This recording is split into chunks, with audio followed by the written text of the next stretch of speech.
ગાંધીનગરમાં દુષ્કર્મી નરાધમે ભાગવાની કોશિશ કરી મહિલા પીઆઈએ તેને રોકવા પગમાં ગોળી મારી.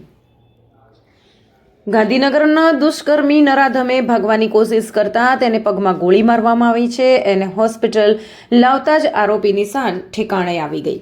ગાંધીનગરમાં 5 વર્ષની બાળકી સાથે દુષ્કર્મના ગંભીર આરોપમાં ઝડપાયેલા રામ યાદવ રિકન્સ્ટ્રક્શન દરમિયાન ભાગવાનો પ્રયાસ કરતા પોલીસ ફાયરિંગ કર્યું હતું, જેમાં આરોપીના ડાબા પગમાં ગોળી વાગી હતી.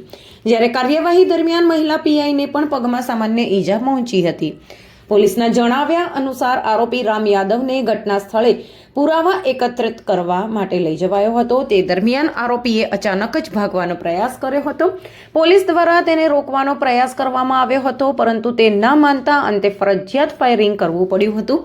આખરે મહિલા પીઆઈ એલપી દેસાઈએ ફાયરિંગ કર્યું હતું. ફાયરિંગમાં ઈજાગ્રસ્ત થયેલા આરોપીને તાત્કાલિક હોસ્પિટલ ખસેડવામાં આવ્યો હતો, જ્યાં પહોંચતાની સાથે જ તેની હાલત સ્થિર હોવાનું જાણવા મળ્યું હતું. મળતી માહિતી મુજબ આરોપી રામ યાદવ બિહારનો રહેવાસી છે, પરિણીત છે અને ગાંધીનગર જીઆઈડીસી વિસ્તારમાં કામ કરે છે.